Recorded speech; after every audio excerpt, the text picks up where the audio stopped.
says you should be the truth, the whole truth, and nothing but the truth, so help you God.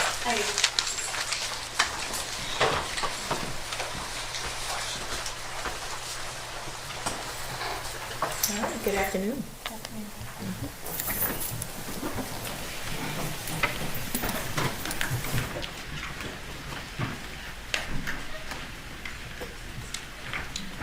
All right, could you please introduce yourself to the jury? Hi, my name is Special Agent Savannah Solomon with the FBI. And what office are you with? I'm with the Savannah Resident Agency out of the Atlanta Division How long have you been an FBI special agent? for 6 years. And can you tell us a little bit about your educational background before joining the FBI? I attended Georgia Tech, where I majored in economics, international affairs, and French, and went straight to Tulane for my master's in business administration and finance and entrepreneurship. Following graduation, I joined the FBI as an analyst, where I worked in Charlotte and the Organized Crime Drug Enforcement Task Force Fusion Center in Washington, D.C., before becoming an agent for 8 years. Okay, so after working in Charlotte as an analyst, you went to the academy, I guess? I went to Washington, D.C. at our headquarters for 3 years, and then the academy. Okay, and is Savannah, where you've been, Savannah, Georgia, I should say, where you've been the entire time as a full-fledged special agent? That is correct. Okay. Do you work closely with Brad Snyder? I do. I want to ask you about your involvement in the case. Did you become involved on day one on October 5th? I did. And did you go to Chatham County Police Department headquarters and participate in an interview or some interviews? I did. What detective were you paired up with? Detective Nobles. And whom did you interview that day of the three that we've been talking about? Daniel Youngkin. Okay. Can you tell us about his level of cooperation in the day one interviews? He was forthcoming in regards to items about Quentin. He minimized on drug use and was defensive of Leilani. What do you mean by defensive about Leilani?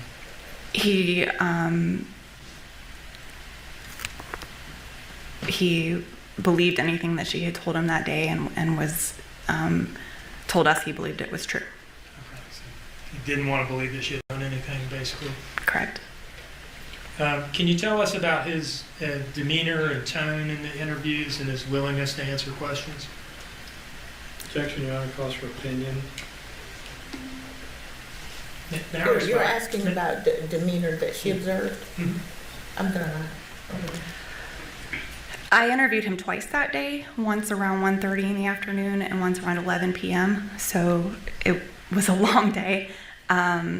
He was willing to answer questions. I'd say by 11 was pretty tired of any line of questioning. Okay. After your, well, let me ask you this. At some point that day, did you go to the residence at 535 Buckhalter Road? I did. And where did that fit into your involvement at Chatham County Police Department headquarters that you've been talking about?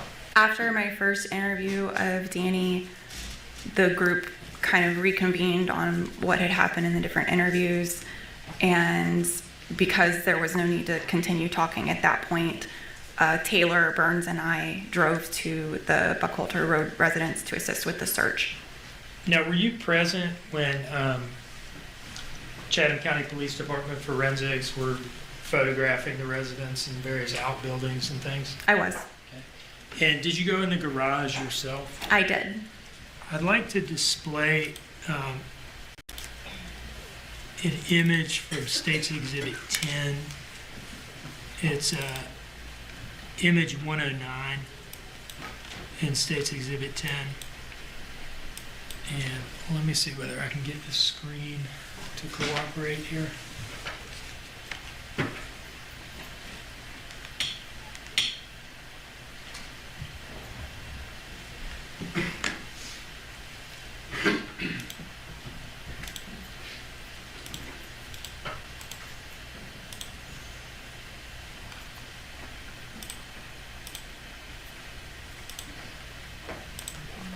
All right.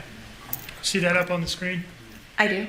What is that red thing? First of all, what room or building are we in at that house right now? This is the garage outbuilding beyond, like separate from the house and the pool area. What is that red thing towards the bottom center of the picture? That's a Mickey Mouse race car driver toy. Is it like a stuffy kind of thing? It is. Okay. Can you describe how that thing looked to you that day? As you can see, it's just kind of thrown in a garage with a bunch of tools and covered in cobwebs, and looks like it's been there for a minute. Okay. Was this significant to you at the time? It was, And why is that? because Leilani had reported Quentin missing with his favorite toy, a Mickey Mouse toy. And is that something that anybody else mentioned to you, him having a favorite toy, Mickey Mouse toy? No. No one knew about a Mickey Mouse toy when I asked them about it. Let me show you a video clip. At some point, did you have an exchange with the defendant while she was between interviews?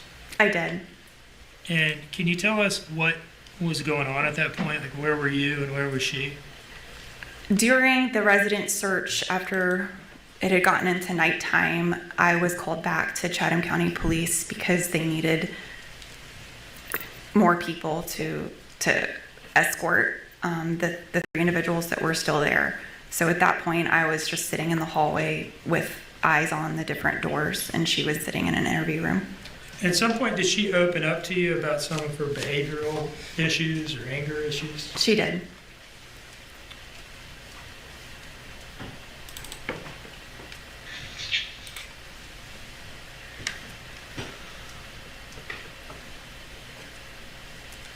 I'm going to play for you a clip from State's Exhibit 13. It's a file bearing the file name Interview Room 2126 to 2229. Need anything before we sit down a little bit longer?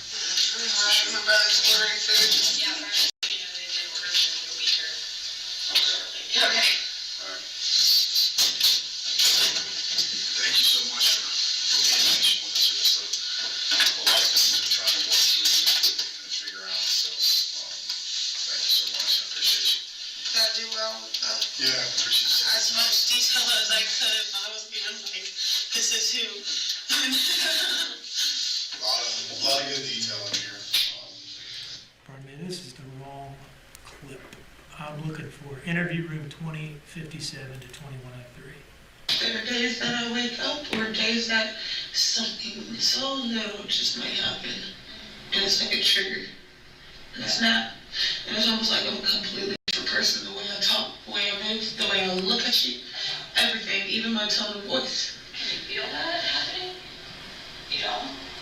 Where it's like, when it happens, I have finally reached a certain level of anger or stress or whatever it might be at that moment, that it's like a switch. Yeah. I don't even realize it until after I've calmed down that I just seriously tripped on you and treated you like that for no reason. You know, and then I'm left apologizing to everybody. Yeah, I'm sorry, I'm crazy, I don't know what happened, I don't even know why I did that. And half the time when it happens or randomly happens like that, and it's not like the slowly transition or whatever, it's because I don't even know how to explain it.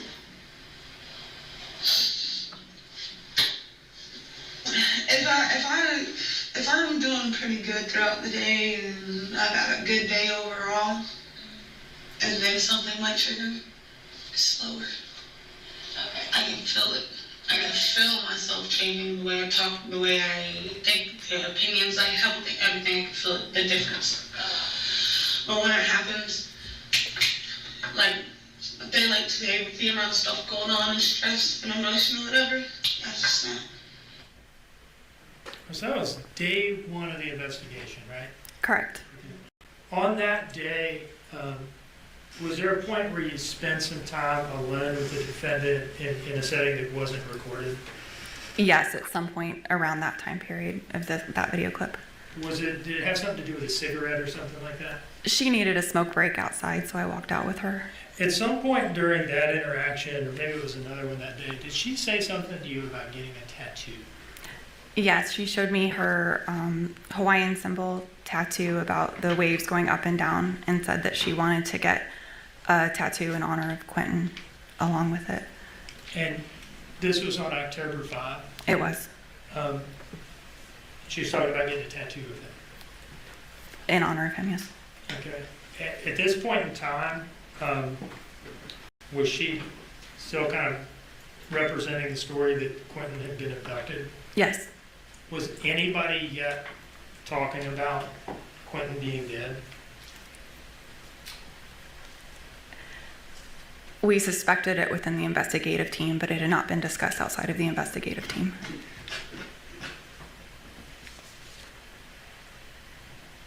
I'd like to ask you a couple questions about your involvement over the following days.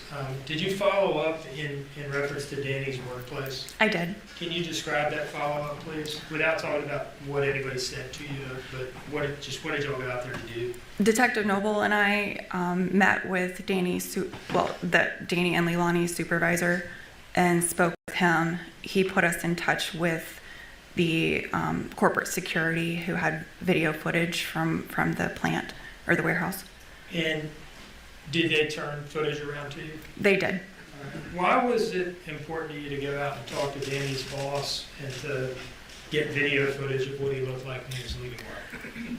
We were doing our best to corroborate every single statement that had been made to us in the previous 24 hours, to include how and when Danny learned that Quentin was missing. How he reacted? Correct.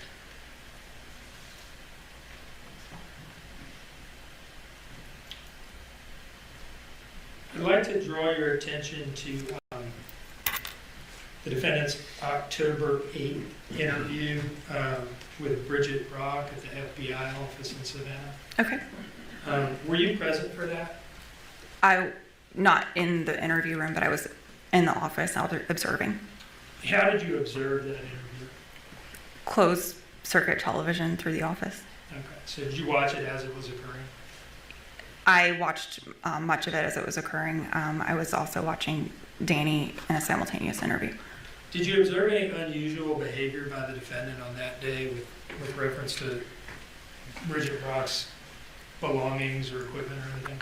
I did.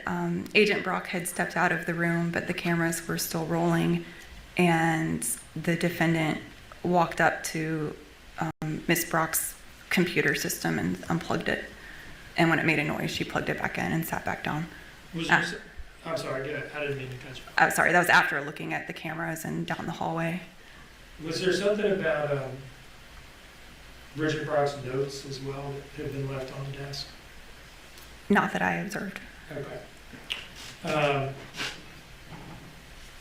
That evening, October 8th, that was the hotel surveillance operation? It was. And how many nights did that go on for? Was it one? Two? One night. Okay, just the one night.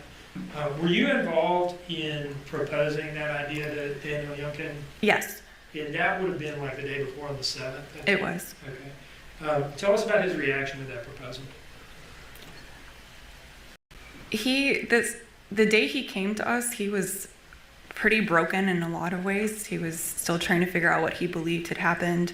He was worried about his child, and was beginning to have conflicts between believing Leilani less, but also his loyalties to her, and was working through that.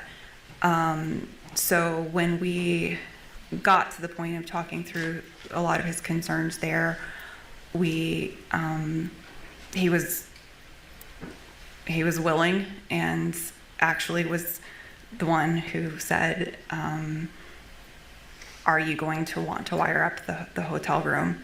And we said, only with your permission. We wouldn't do that without your permission. So, Are you saying he guessed? I want to make sure I understand what you're saying. we had it. Were y'all planning to ask him that? We were planning to ask him that, so we were going down that road, but he was the first one to address wiring the room. Okay, so he's the one who brought it up even though you were about to? Right. Okay. Can you discuss briefly just the logistics of setting this up and then the monitoring plan that was put in place? We had 2 adjacent hotel rooms at a nearby hotel, and our tech team worked their magic and used their special techniques to put audio and video monitoring equipment in the one room, and the live monitoring occurred right next door. So as we were in the next door room, we were observing via video feed and audio what was happening right next to us. Can you, were you involved in monitoring it yourself? I was there the entire time that they were awake. Okay. Yes, And so you had the opportunity to see all their interactions. I did. Can you just sort of, I understand we're talking about like a whole night, but can you kind of summarize the nature of their interactions?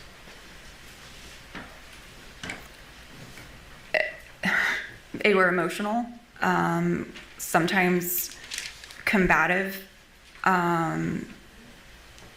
They were never on the same page with what was going on with Quentin, with the investigation. They took breaks to just go get a cigarette or go get a drink and kind of come back.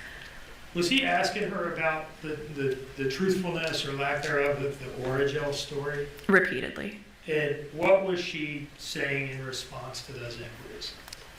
She doubled down on the Origel and brought up her alibi with Miss D. Is it fair to say that she was telling Danny the same lie that she was telling y'all? Objection, Your Honor. Leading questions. I mean, the leading question is a question that calls for a particular answer. It's a yes or no question.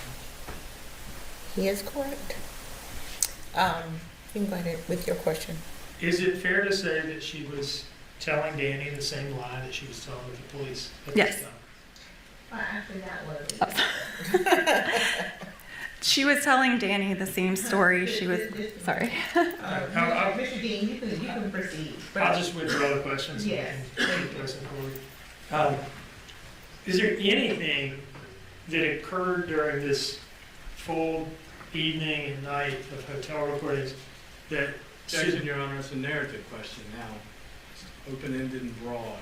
I don't know how one could possibly object to a question that hasn't been finished, first of all, and I can assure you it does not call for a narrative response. I've been here for over a week, Judge. I And- promise you that. Be careful with the microphones for Miss Natalie. It's an open-ended question, Judge. It doesn't ask for a specific answer. It lets the witness testify as to what they want to testify. That is exactly what a narrative question is, and that's improper. I'm going to overrule and allow Mr. Dean to ask this question. Was there anything that occurred during the hotel surveillance operation that suggested to you that Danny knew more than he was letting on or anything along those lines? No. I'd like to play a couple of clips from these recordings that have already been admitted into evidence and ask you a couple questions about them, okay? Okay.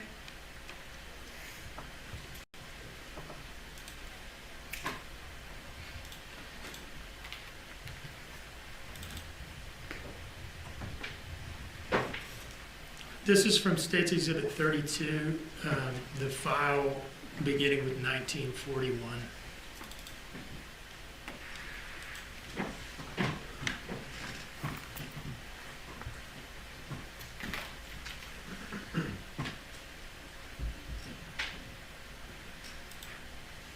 Question?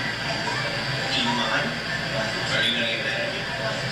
I'm gonna ask you a question before I ask you this question. No, because I need to know. Are you gonna get angry? No, I can't tell you if I'm getting angry, but I don't know the questions. Why did you lie to me about the order? I didn't. I did not like you about the ordeal. So you went and met Misty. Yes, and I drove in and I drove out. And they tried to say that again, and I asked them to show me a picture of Missy or whatever. Did y'all speak to my phone lady? Did you speak to her or did you speak to her husband? Is what I wanted to know. You know? And they said her husband. Why didn't you speak to her? I stopped the playback at 1942:18 on the timestamp. What was that claim that the defendant just made about what the FBI had told her as to whom they had interviewed in reference to the Misty story? What did she say there? She stated we had not spoken to the person she referenced as Misty, but we had spoken to that person's husband. She said that y'all told her that. Correct. Okay. And this is on the night of the 8th, right? Correct. You said you were there for observing Bridget Brock's interview of the defendant earlier on this day, right? Yes. Had anybody from the FBI told her anything like that? No.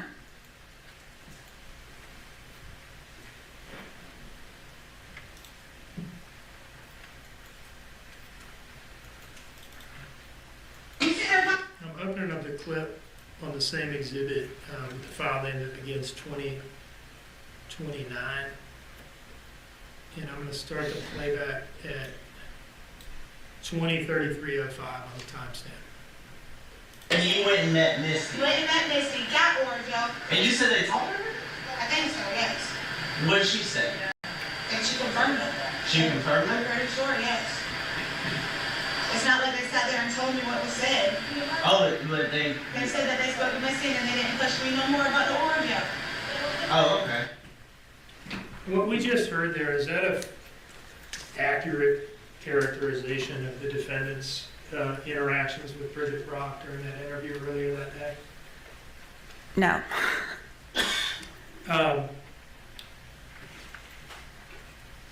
Sometime shortly after this, October 8th hotel room monitoring thing, is that when the phone wire operation started? It started on October 9th, yes. And was Danny cooperative with that as well? Yes, he and his mother gave consent for us to monitor his cell phone. Were you involved in the monitoring of that wiretap moving forward in time? I was. Were you like the point person for it? I was. I reviewed it every day. Okay. I want to move forward to the October 12th interview. We've heard testimony from Special Agent Snyder about this, and I just want to ask you about a couple of things. Was there a point, what was the main point of bringing her in? Were you bringing her in to notify her of anything in particular that day on October 12th? That was the day that we provided the death notifications and notification of the landfill search to the family members. And at what point in that day or that interview did you notify the defendant of that? We never actually said that Quentin was dead with her. It was understood. So maybe halfway through the time, we made it clear, but we never said the word dead. At some point during that interview, did you tell her something to the effect of, we're about to start searching that landfill and we're 98% sure we're going to find Quentin in it? I was very confident we were going to find Quentin in the landfill when I spoke to her, yes. Did you tell her that? Yes. How did she react to that? She said he wasn't in the bag, but it was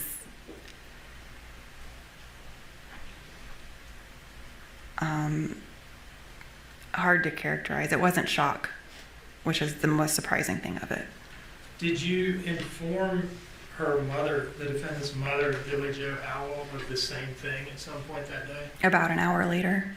Yeah, was that after the defendant's interview had concluded? It was. Where were you when you informed the defendant's mother of that?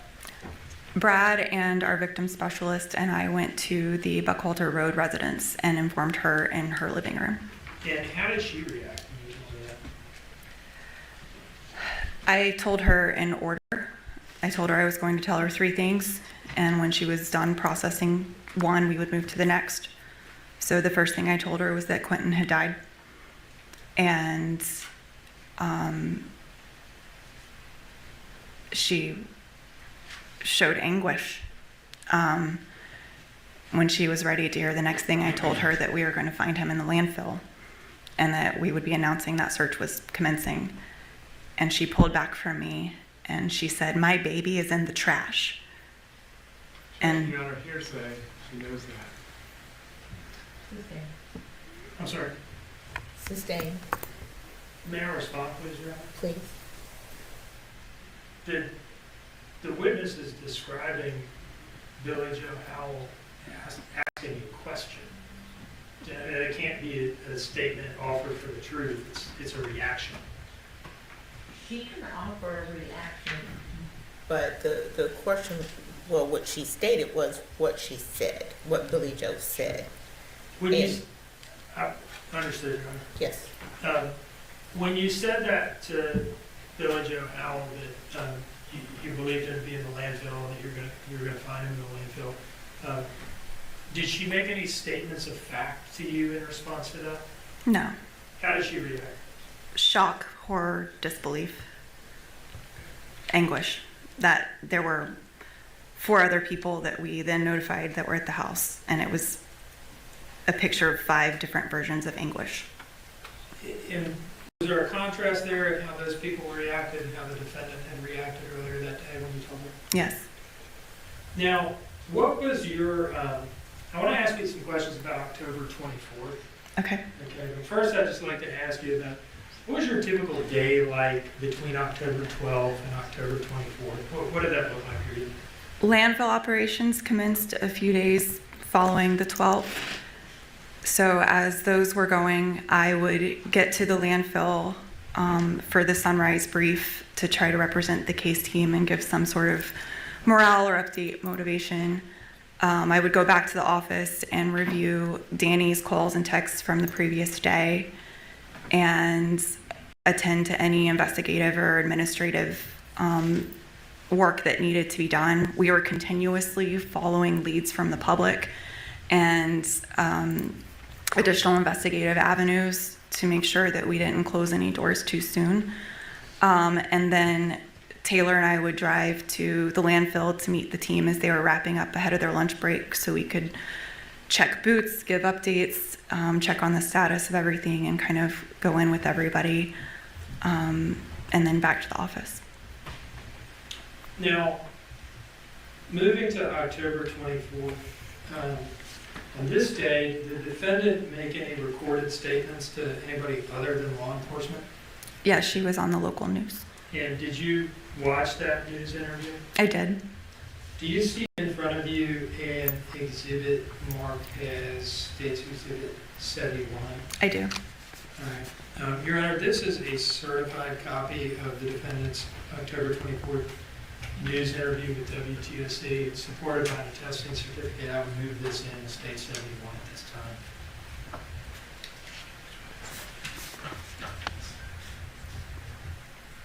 No objection. Without objection. Now, do you see in front of you a disc marked as State's Exhibit 72? I do. Now, do you know what that is? You need to pull it out of the envelope to see, or what? It's labeled WTOC interview redacted. Okay. How does that exhibit differ from the one we just introduced? This one is titled, Exhibit 71 is titled WTOC interview. Okay. But I mean, what is 72 in relation to 71? 72 is what was shown on the news. Okay. And the 71 is the unredacted footage from WTOC. Okay. And so 72 is? What was shown on the news from WTOC Okay. of the news article.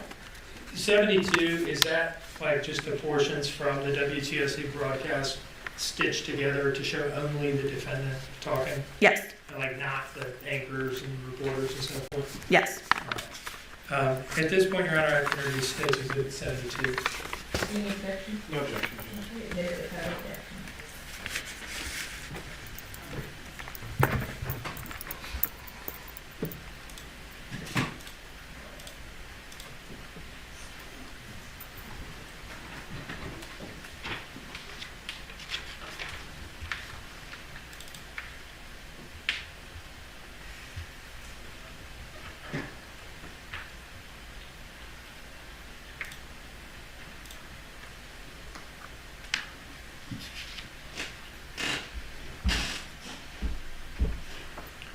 Now, what are we going to hear the defendant say in this video?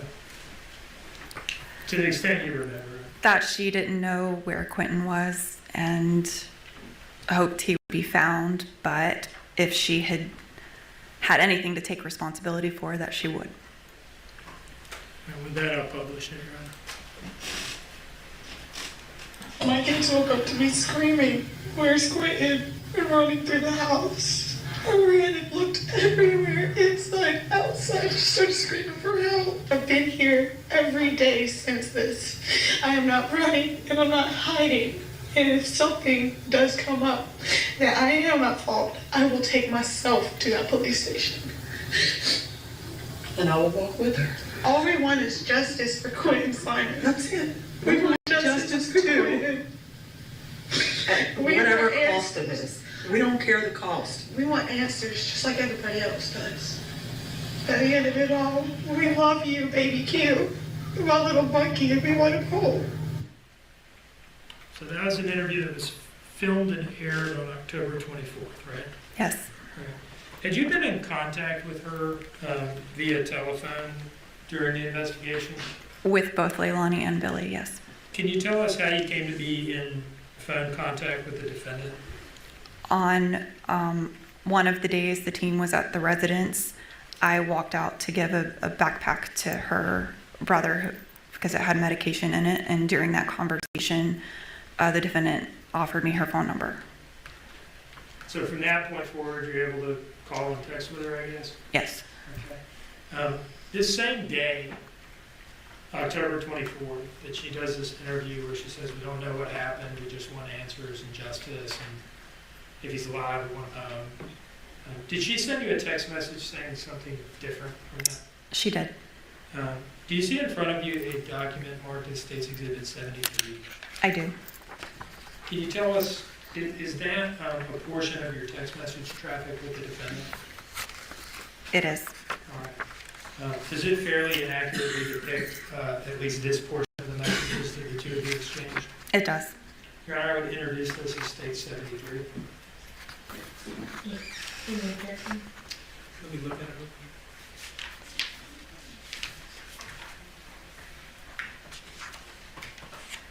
quick. No objection, Judge. State Exhibit 73 is admitted without objection. All right. On the first page, you with me? I am. Okay. Do you see that last entry at the bottom there? I do. Is this an incoming text that you received from the defendant or an outgoing text that you sent? It is an incoming text that I received. And what is the date and time of this text? October 24th, 2022 at 5:45 p.m. So that would have been right about the time that this interview was airing on the evening news, I guess? Probably, yes. Okay. What did she message you at that time? Do you want me to read it? Yes. I'm not lying for Danny anymore. The reason why my story about Oragel and shit didn't make sense was because Danny told me to say that. He was the one who left, and my phone was in the car from my previous trip, and his was on the charger. I was already smoking a blunt on the porch, and when I got done, Danny was already laying in bed. All the lights were off, and I glanced at the kids as I was getting in the bed to go to sleep. That is why he took off. I'm innocent of this. He was the last one to see Quentin. He is that texted the babysitter, and he was that wasn't in bed when I woke for just a moment, and it was still dark, and he was the one who the only set of keys to my car the morning of my son's disappearance. Now, did you later bring her in for an interview to memorialize that statement? I did. Formal interview. And when was that conducted? October 31st Where was it conducted? at the FBI office. What was your approach in this interview?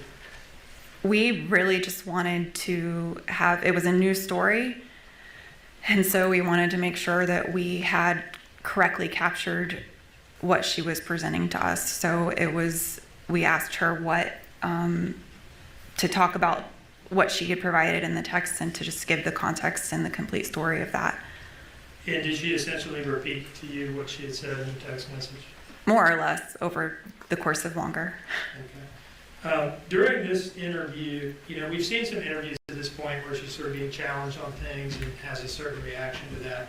During this interview, were you challenging her or pushing back, or were you more just letting her talk? No, the goal was to just let her talk and get her whole story. And what was her demeanor like in this interview? She was affable. We were laughing, the three of us, Detective Lemons and I, and Leilani. She was open, calm. Now, did you, on this same day that interview was conducted, Did you all collect DNA samples from the defendant and her mother? We did.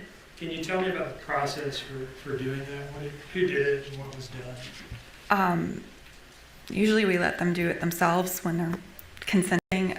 Basically, you have a giant Q-tip and you scrape the inside of the cheek to get some cheek cells, and you place it in a plastic baggie and seal it up in front of everybody. All right, and is it marked with the name of the person who it came from? It is. Did you log those into evidence at the Savannah FBI office? I did. One item for the defendant's DNA sample and one for her mother's? That's correct. All right, were you involved in having those sent to the FBI lab in Quantico at some point? Yes, I directed them to be FedExed to the lab. And did that happen? It did. Okay. When did that happen in relation to November 18, the day that the remains were discovered? We sent the DNA up on or around November 1st, just so it would be ready for the lab. Okay. Now, we've talked a little bit about the phone monitoring operation, and I think you said you were the one who was doing that on a day-to-day basis. Yes. Do you see in front of you a disc marked as State's Exhibit 74? I do. Okay. Do you know what that disc is? These are select recordings from Danny's wire. Did they fairly and accurately capture a couple of the conversations that they had during this investigation? Yes. Your Honor, I would introduce this as State 72. Objection. Department 74. 74. And I would ask to publish just a couple portions of this.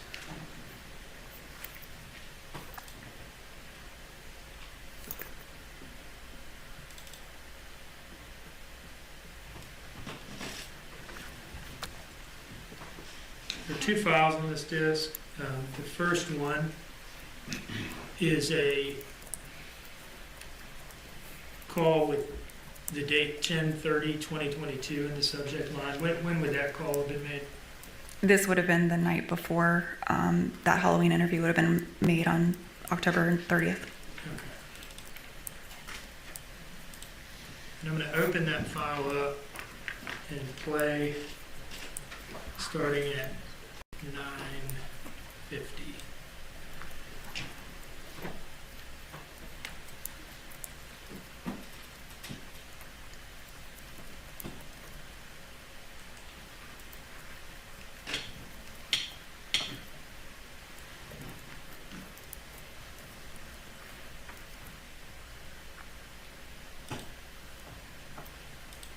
I've been getting up every day, 7 or 8 in the morning. It's what happens, I guess, with sober in the morning. I wake up early. I go to bed at a decent time. I get up in the morning and make breakfast for everybody. And I clean the house. And I'm a completely different person. I didn't notice what I was doing.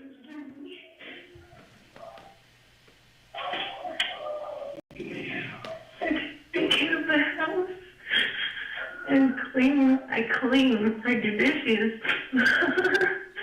Yeah, it's been a while since you've done that. Yeah. No, I do. I actually cook dinner and I do the things you deserve for me to do. I'm sorry.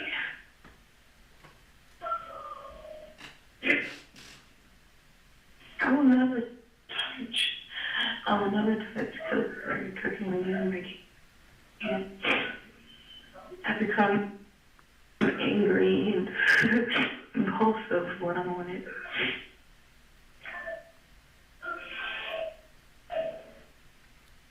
I stopped the playback at 11:05. What was it we heard her say there about the effect of cocaine on her? That it makes her angry and impulsive. The next file on this disk has the date 10/31/2022 in the file name. When would that call have been made? The evening of October 31st, 2022. Is that the same day of the interview in which she was putting it on Danny? It is.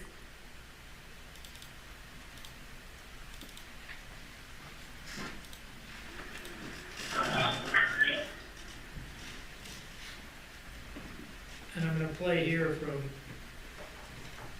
27:02 on. We'll go with 27:03. So what did you do when you went out after I fell asleep? All I did was go get some lunch. I haven't got my word on. All right, what was that exchange there that we heard? Danny asked Leilani again what she had done after he had gone to sleep the night that Quentin disappeared, and she said that she had done a line and went out to get the Orajel. Now, did that conflict in any way with what she had just told you in the October 31st interview? It did. In what manner? She said that she didn't go get Orajel and during the interview, and that Danny had been the one driving the car. Now, at some point, well, you were at the residence on October 5th at some point, right? I was. And was the pack and play that Quentin was said to have been sleeping in, and the pillow and pillowcase in the pack and play, was that taken into evidence? That day it was, yes. What agency initially took it into evidence? The Chatham County Police Department. And was the pillow and pillowcase at some point turned over to you from the Chatham County Police Department? It was. Who gave it to you? Detective Lemons. Okay, and what did you do with it?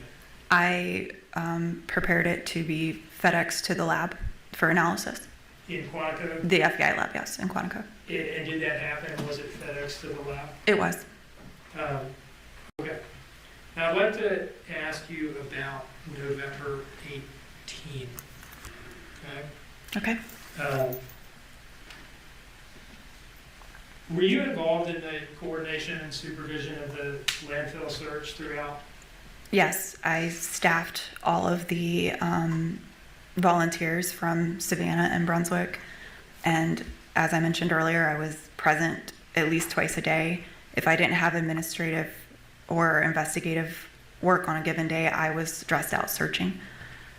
Now, we've heard some testimony to this point that suspected human remains were found there that day after some period of unsuccessful searching. Were you there at the outset of that discovery that day? I was at the United States Attorney's Office facilitating an interview, and Brad called me and said that a skull had been found, and I immediately left the meeting at the U.S. Attorney's Office and quickly got to the landfill and was there for the rest of the day and the additional findings. Can you describe what was going on when you got there? What was the scene like at the landfill? Somber,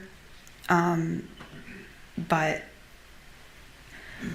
everyone was looking very, very carefully. We knew we were looking for small pieces of a small child, and fortunately the skull is more recognizable, and so we had believed that if we found one piece, all other pieces that we would find would be within 6 feet of the trash as it was compacted. So we knew that that was our day when we found him at the beginning of the day. And so we were, as you can imagine, there are a lot of bones in a landfill. And so we had to sort through chicken wings and T-bones and all of that to find what appeared to be human and separate those out. And that was throughout the day. What do you remember about the period of time that passed from the first apparent item, I guess from the first apparent item of human remains being found and you getting that call from Brad to when you all kind of stopped identifying suspected human remains that day? How long did that process of discovery take? It took, I would estimate, around 5 to 6 hours. We finished the search from where the skull had been found, laid out more trash and searched that and broke for lunch. That search section had been pushed over during lunch, but then we realized that there were more likely bones within it that appeared to be human. And so I asked them to pull the deck back, meaning the trash they pushed aside that we'd been through, they were able to pull it back with the bulldozer, and we researched that.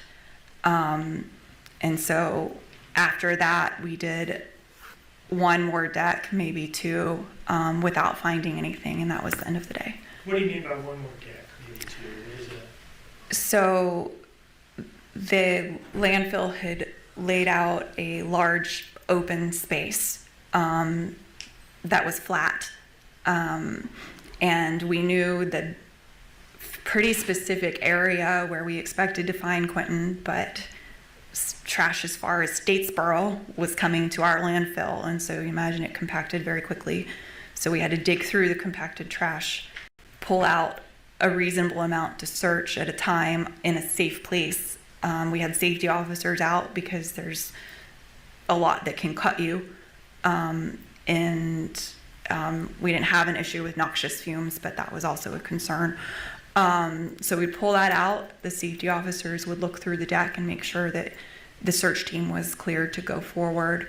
And then we had these rakes, and you would rake through every little piece and open trash bags that were still open and work your way until you had discarded all of the trash behind you, and the group kind of converged in a circle and turned in the bones that we had collected or the items of interest that we weren't quite sure, just needed someone else to look at. Most of us carried a bag on our taped to ourselves so we could just drop the bones in and keep going when there was something like a skull, or on this day a swath of skin or pieces that needed immediate attention. We would call someone forward. Since I was not a searcher that day, I would go onto the deck to get pieces to bring back to the evidence tent. How far apart on the search deck were pieces of Quentin found from one another? That's kind of hard to describe because he was strewn because he'd been strewn when he was compacted into his place of rest at the time, and then the bulldozer dug up chunks and laid out the deck, and then we spread them out. And so he was found across 2 or 3 decks, and the decks were, half a football field. So many searchers found different pieces of him, yes. So if you do the math, 3 different decks, each of which is maybe a half of a football field, talking about like 1.5 football field area over which pieces of Quentin were found. Once he was spread out, or once the decks were spread out, yes.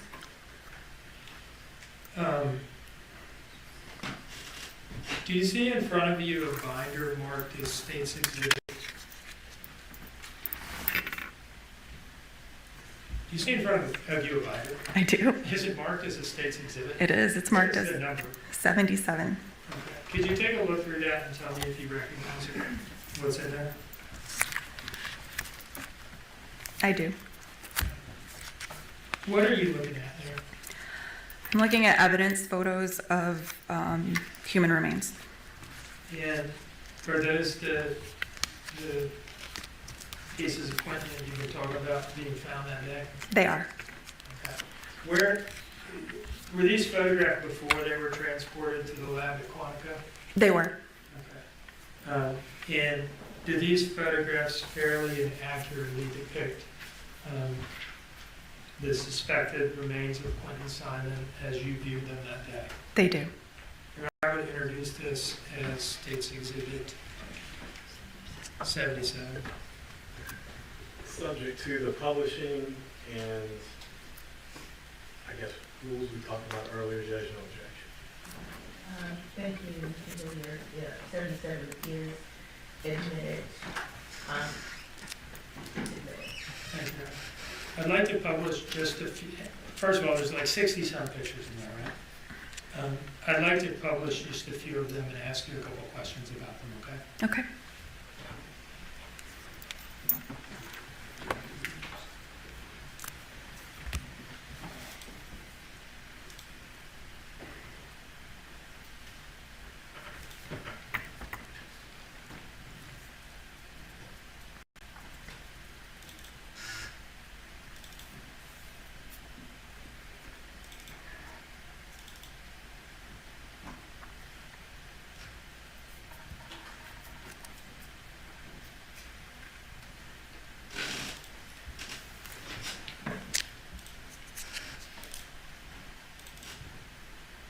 Can you flip to the first page in that binder? Yes.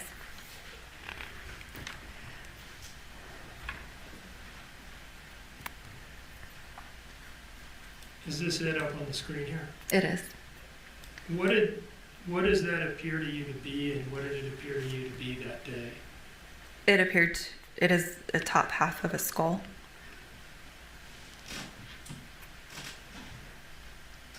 Sorry. That's it.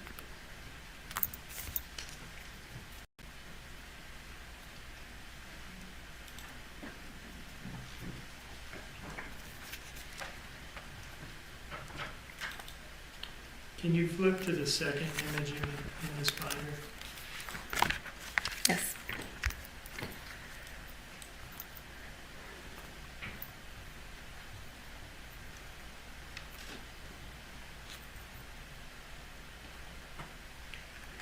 What does this appear to you to be, and what did it appear to you to be that day? When we found this and brought it to the tent, we weren't sure when we saw it from here. What I know now and can see is it is a severed foot, cut from the ankle, looking from the inside of the ankle down. Can you see one of the ankle bones in this image, just to orient us? Yes, to orient, this is the ankle bone where it was cut, and then you see almost a left toenail, and you can start seeing the shape of the foot from there.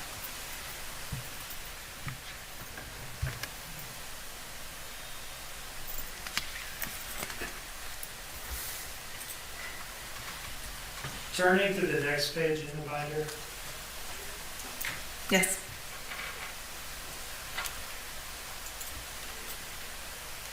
What is this? That is the same foot flipped over so you can clearly see the skin of the foot. This is his heel. And then you shake down to the tips of the toe bones, 3 to 5. We had a huge poster of Quentin after bath time, dressed and barefooted, on the top of the landfill to remember what we were looking for. And so we had been looking at his foot and his forehead for 5 weeks, and that is what we found. That is his foot.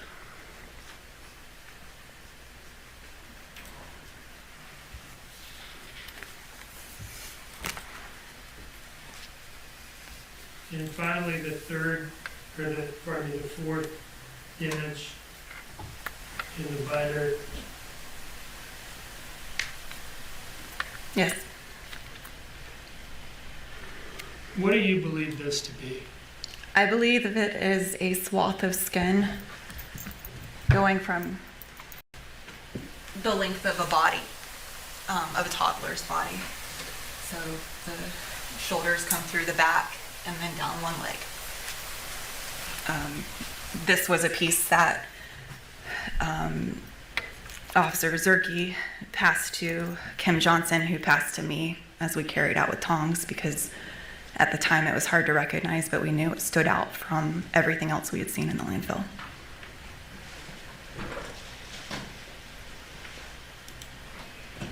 Now, I'd like to ask you some questions about getting Quentin up to the FBI lab in Quantico. Okay? We've heard testimony from Special Agent Taylor Burns that he was responsible for initially transporting Quentin's remains from the landfill that day to the FBI office in Savannah. Does that align with your recollection? Yes, we all met him at the office afterwards. And he's described the packaging of Quentin into 4 different bags and placing him inside of a box. Yes. Were you involved in a further transport of Quentin to the FBI lab? I was. Can you tell us about that? Starting from the beginning of the day, or just the logistics? What happened from who took them from the FBI lab in Savannah to anywhere else? So we arranged for private transport for Quentin. No one felt comfortable FedExing him or putting him on any other way. So I wrapped the box and drove him to Macon, where I met another agent who is on our fly team. And I handed Quentin to Agent Keys, who took him to Atlanta and kept him secure until the next day, where he flew him on an FBI aircraft to meet the lab in Virginia. Is that how Quentin got to the FBI lab at Quantico? It is. Do you see in front of you two pictures stapled together and marked as States Exhibit? I think it should be 93, is that right? 92? 92, okay. Do you recognize those images? I do. What do those images show? That is how I wrapped Quentin's box to transport him. And so the first image was what I could offer to the family when I gave a second death notification. And the second image is how he rode with me in our truck. Do these images fairly and accurately depict the events that you've been talking about? Yes, I took the second picture myself. I'd offer this in a States Exhibit 92, John. No objection. Submitted without objection.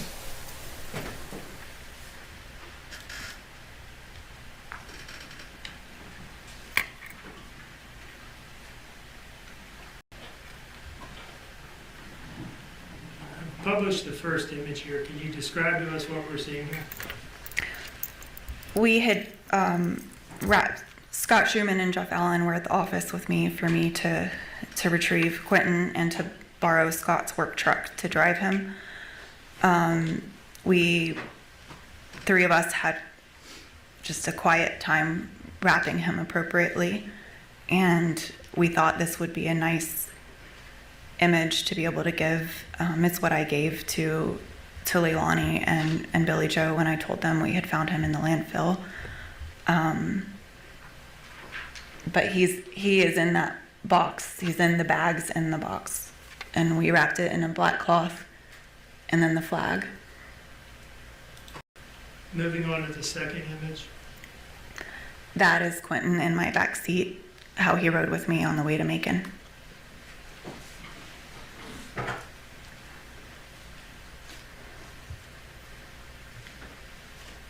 One moment, please, Your Honor.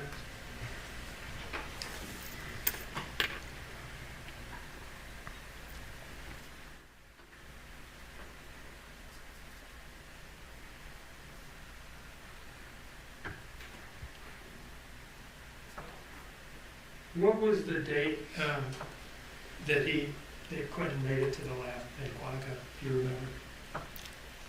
On or around November 21st. We talked a little bit earlier about the defendant telling you via text message on October 24, and then in an interview on October 31, that she actually hadn't driven to Azalea and had been dancing with her phone or something like that. Do you remember talking about that? I do. Did she eventually admit to you that that wasn't true? Yes. About Danny? Yeah. Yes. And was that on November 21st in her final interview? Yes. Okay. And did she tell you at that time that what she had said about Danny on October 24th and October 31 was just a theory that she was throwing out there? That's correct. One moment, please.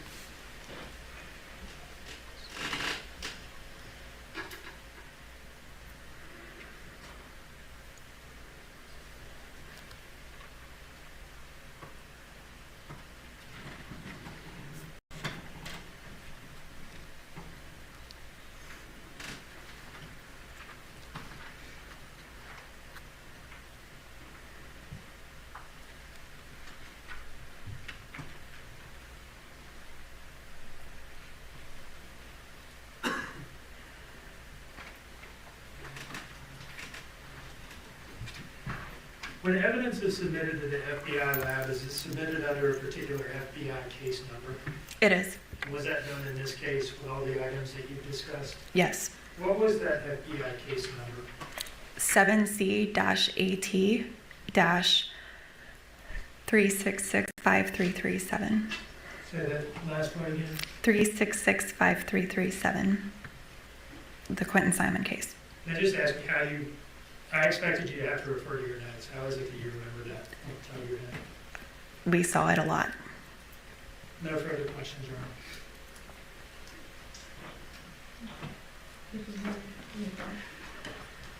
Judge, can we approach for a second?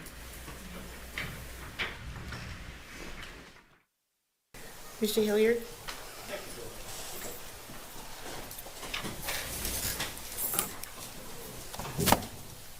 Special Agent Solomon, you said you went to Georgia Tech and you got your bachelor's in what again? Economics, International Affairs, and French. Okay, and so economics, international affairs, and French, correct? Yes. Okay. And you got your master's in what? Business administration with concentrations in finance and entrepreneurship. No psychology training or anything like that? No, not in school. All right, well, that begs the question then, if not in school, then where? On the job. On the job? Okay. And you say on the job, I'm going to assume you mean at the academy, right?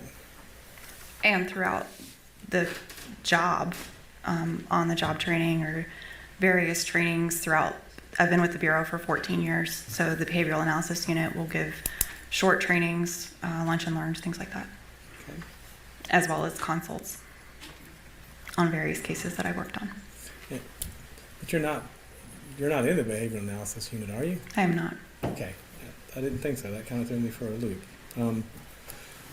So let me ask a question with kind of the first thing you talked about. You're talking about Exhibit 10, Image 109. I'm familiar with the conversation that you're talking about as a Mickey Mouse toy. You said that had been there for a minute, correct? I said it appeared that it had been there a minute. So, I mean, it did have dust and cobwebs and stuff like that on it, right? Yes. Okay. And you also then immediately after that referenced a conversation you had with Ms. Simon. But I remember that conversation. I don't remember her saying that it was a racing Mickey Mouse toy, and I don't remember her saying it was his favorite toy either. So what was the relevance of the Mickey Mouse picture you showed us? I had not spoken to Ms. Simon yet when I found the Mickey Mouse toy. I knew it from other investigators that she had stated that he had been missing with his favorite Mickey Mouse toy. So the first Mickey Mouse toy and the only Mickey Mouse toy that I saw, I noted. Right, but that wasn't what she said. That was what you embellished, correct? Objection, argumentative, and badgering as well. Okay. He does have her on cross-examination. Mr. Hilliard? I'll rephrase it and break it down if it'll make it better. So your testimony was that was his favorite toy, and it was a racing Mickey Mouse toy. But that wasn't what she stated. That was what you stated, correct? I didn't state that that toy in the image was his favorite toy. That I was stated that she said he was missing with his favorite toy, which was a Mickey Mouse toy. Well, that begs the question then, because what was the relevance of that picture then? If that wasn't his favorite Mickey Mouse toy, and it wasn't a racing Mickey Mouse, and that toy had been there in the garage for a minute, what was the relevance of that picture? None. I'll move on. Thank you. Objection. The witness should be permitted to answer. Thank you. Sustain. On October 5th, we had known this family and the circumstances for only a matter of hours. So every single detail that was presented to us, we pursued and we followed and we looked to give context to.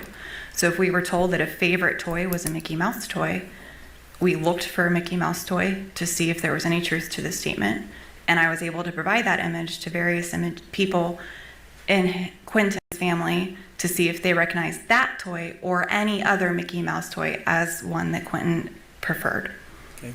Did you do that? Yes. Okay. Did anyone say that was his favorite toy? They said no Mickey Mouse toy was his favorite toy. Correct. Okay. So, as a matter of fact, you stated that had been there. Well, it had been there for quite a while, right? Yes. Okay. So, not the first time we've heard about this Mickey Mouse toy. Okay. So, my point is on October 5th, when this whole thing started, okay, you didn't know the relevance or importance of the Mickey Mouse toy, correct? I did when I had that photo taken. Okay. The relevance was that he was reported missing with his favorite toy. There were hundreds of toys in that house, and that is the only Mickey Mouse toy that stood out. I would say there were probably 1,000 toys in there. That's fair. And I think that's a fair assessment. There are a lot I of agree. toys, okay? But my point is that was 2 years ago. Here we are 2 years later, okay? And you've had a chance to review all that. So my point is while on October 5th of 2022, that may have seemed relevant to you or important to you, and I can understand that. Here we are 2 years later, and you know that it's of no importance, and yet you still harp on that. Why is that? Objection, argumentative, and also just not a question for all the words. Sustain. I will move forward then.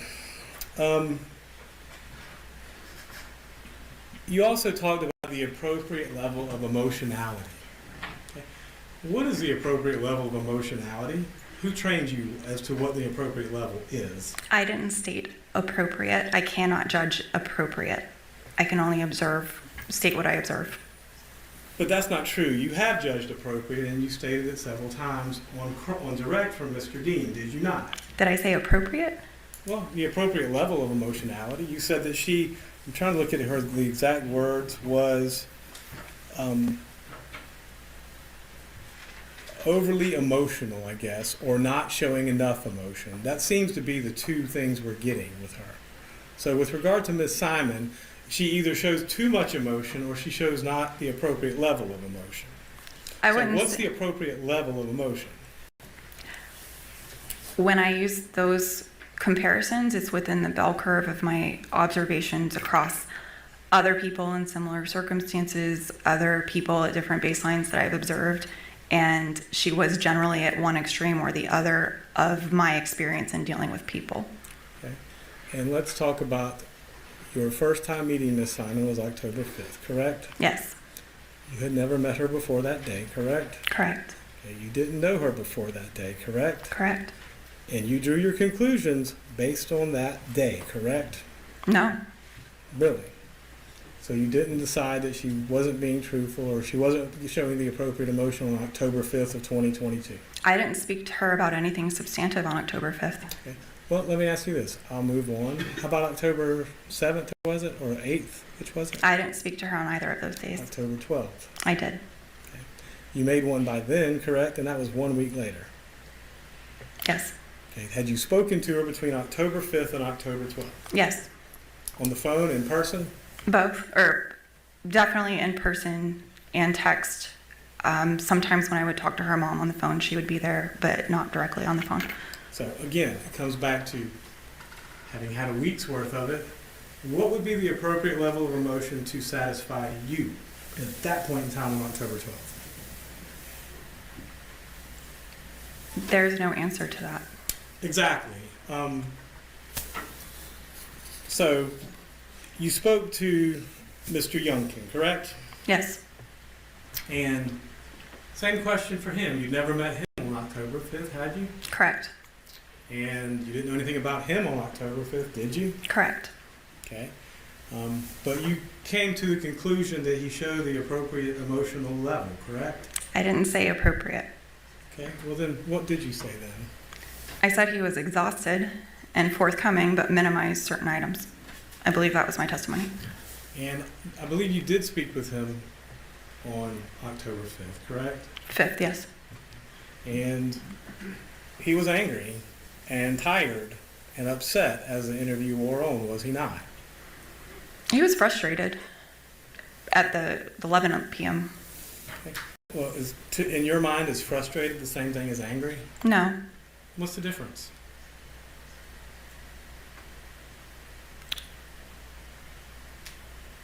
Frustrated can be exasperation towards a specific situation, but not directed towards a person. Okay. So then what's your definition of angry then? Negative emotion towards a person. So angry means towards a person and frustrated means towards a situation. They're not the same emotion. Okay. So can you be angry without being frustrated? Yes. Can you be frustrated without being angry? Yes. Can you be frustrated or angry without being violent? Yes.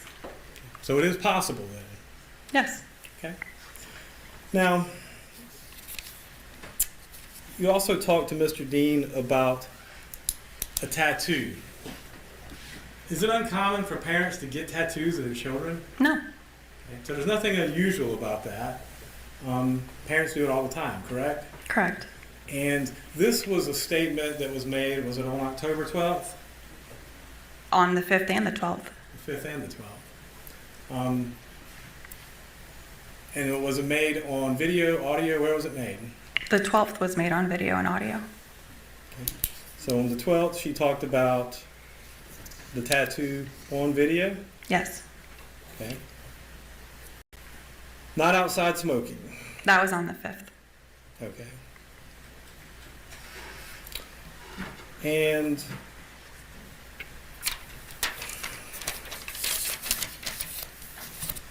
do you ever recall Danny ever saying, I'm assuming since you were in charge of the hotel audio and video, you've watched most, if not all of that? Yes.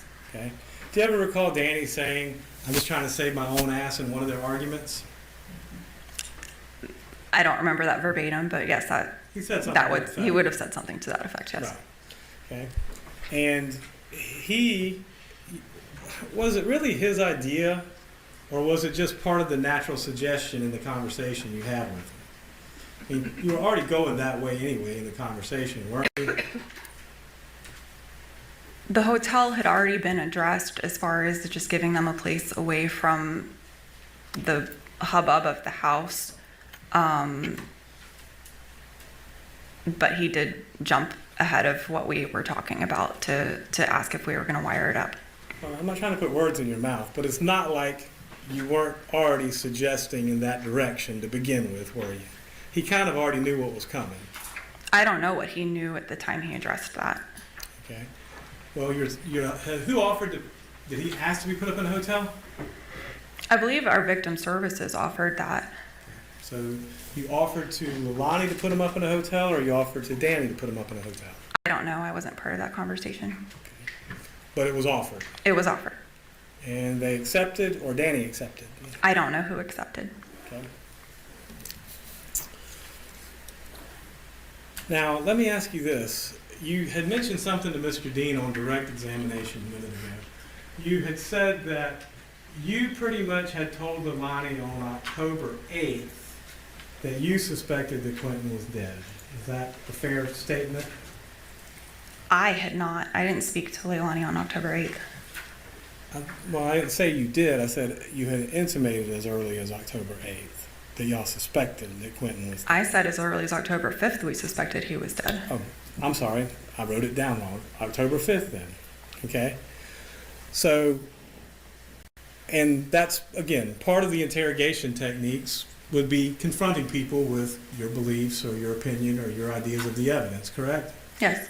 And inconsistencies, which you've done, correct? Yes. Okay, so y'all pretty much stated that from October 5th forward that that's what you believed, and I'm seeing the videos ad nauseum, and that was what you and Agent Schneider and Detective Lemons and basically anyone who did any interviews with Miss Simon suggested to her, correct?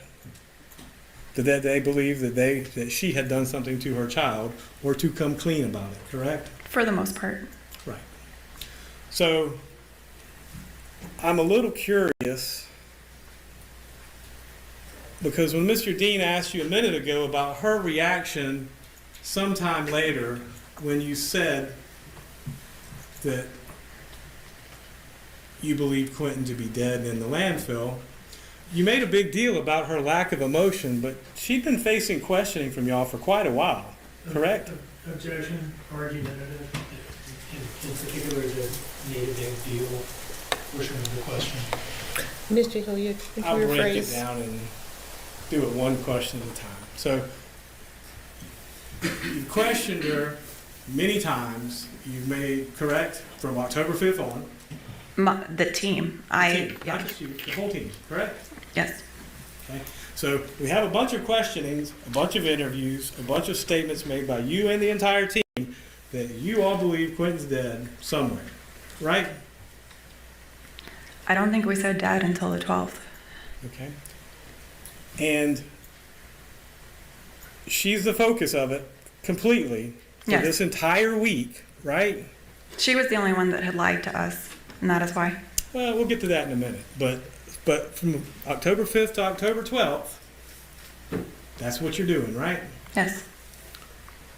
And then a minute ago, when Mr. Dean asked you, you said that, oh, she didn't react surprised when we said it, that we believe Quentin was dead. Well, you've been questioning her for a week, right? Do you think the emotion may have worn off by then? It hadn't worn off on the other 5 people I told that day. Okay. And everyone's the same, though, right? If you're asking for a basis of comparison for why her reaction stood out in my mind versus the others, that is why. Okay.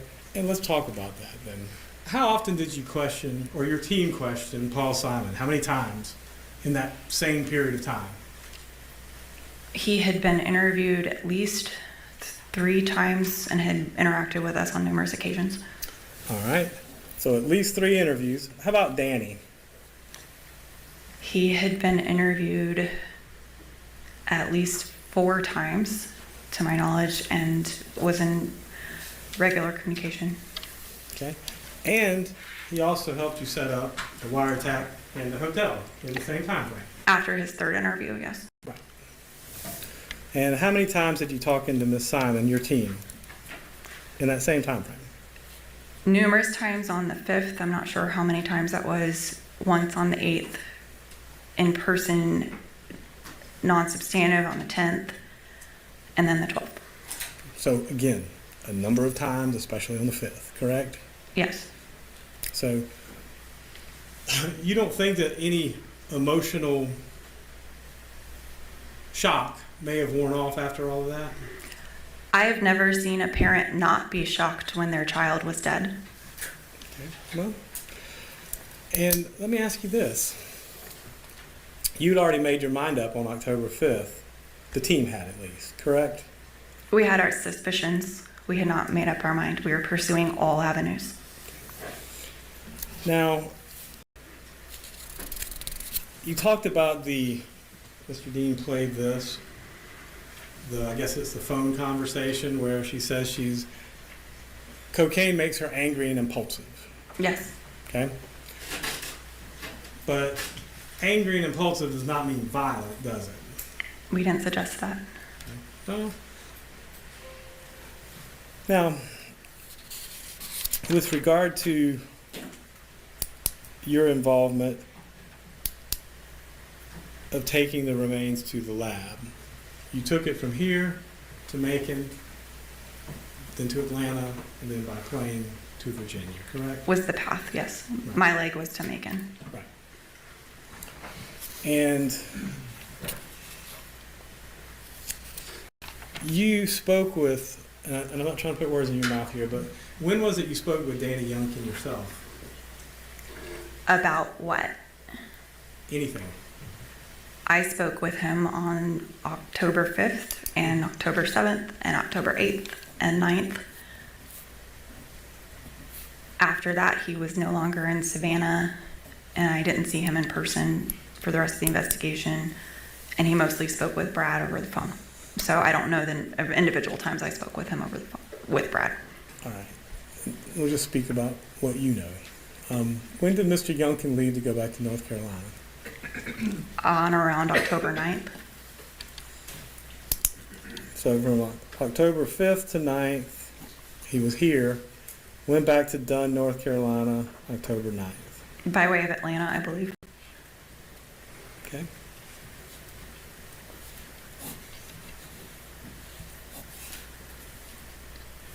And you said you seized the pack and play and I guess the pillow or sheets or whatever it was that was in the pack and play?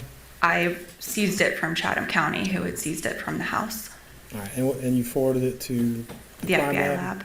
Okay. And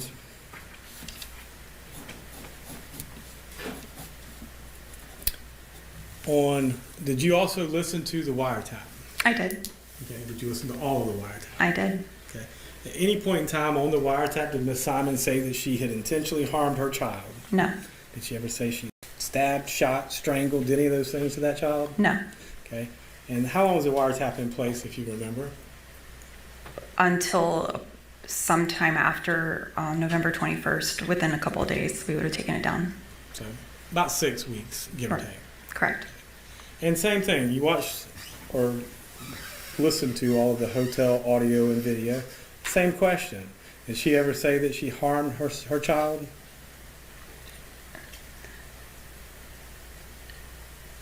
There was question of the definition of the word harm. Well, I'll break it down then for you. I meant for her, was why, as far as spanking, that kind of thing, versus the other items that you just listed. Well, let's talk about strangling. Did she say she strangled her kid? No. Shot her kid? Stabbed her kid?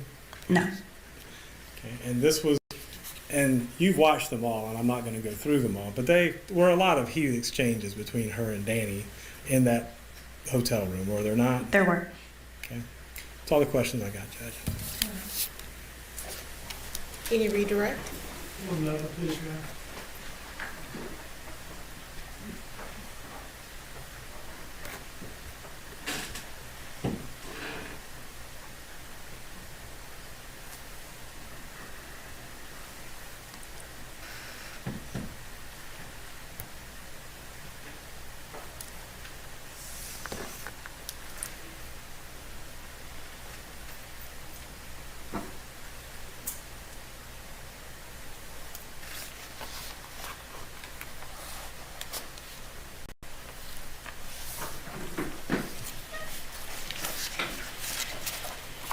I'd like to play for you a short video clip here and see whether you can tell us what this is, okay?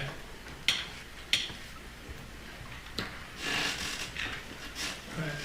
First of all, looking at the first frame of this video, do you recognize the date, place, and event? Yes, this is October 12th at the FBI office, interview of Ms. Simon. All right. This is a 36-second video clip from that interview, Your Honor. I have not marked this disc yet, but I will mark it as the next exhibit in sequence. And I would now offer this clip into evidence as a state's exhibit. What is it going to be? 93? 93. Any objection? I have to see it first, Judge, to know what it is. Do you need an opportunity to see it? 36 seconds.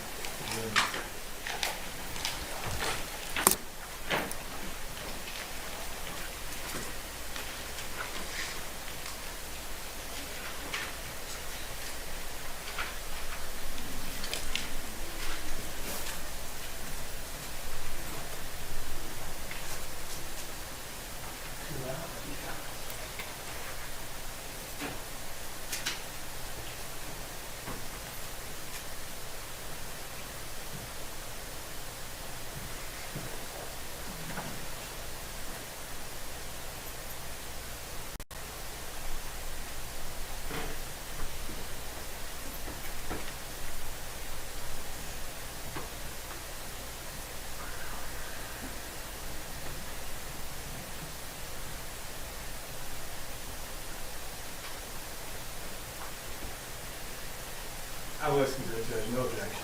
All right, thank you. Exhibit 93 is admitted without objection. I'll play that now.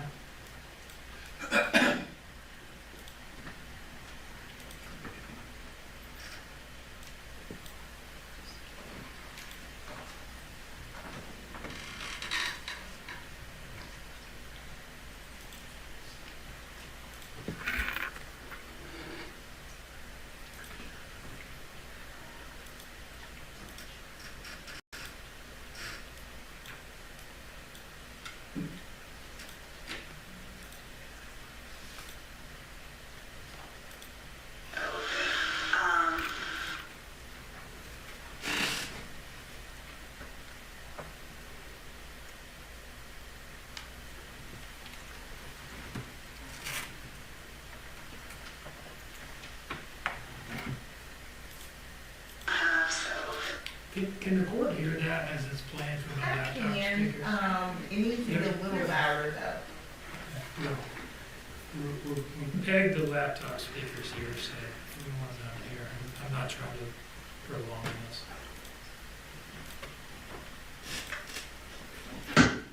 There we go. I've been thinking a lot about your tattoo though. Because what happens when you go down? Yeah, so this is what I'm going to do because all of this, to cover this, there's like a compass and some stars and trees and stuff. And I'm going to put this in here. It's supposed to be the numbers right here. And just some way to order stuff maybe those things in the water. And this is what I'm. Can you tell us more or less what she was saying there? It's a little difficult to make out. She was describing the tattoo I brought up was the Hawaiian symbol I was talking about earlier, and then she was describing her intentions for a more elaborate tattoo for the future for Quentin. And what was she saying she wanted to be in it? I heard something about compasses maybe. And water because he likes to swim. And you're saying that's something that she had talked to you about as early as October 5th? Yes. And I think you noted that earlier as something that you found a little unusual, right? Yes. Did it sound to you like she was describing like an in memoriam tattoo? Objection, Your Honor, calls for speculation. Should we rephrase your question? Are you familiar with in memoriam tattoos? I am. People will get with like a date of death and date of birth and so forth. Yes. Did it sound to you like that's the sort of tattoo that she was describing? Yes. Still calls for speculation, Judge. Given the question done out loud. So I'll just ask the question again for the clarity of the record. Did it sound to you like that is the sort of tattoo that she was describing? Yes, because the other two children weren't mentioned in that conversation. No further questions, Your Honor. Any requests? Okay. And is there any reason not to excuse this witness? No, Your Honor. No, Your Honor. All right, thank you.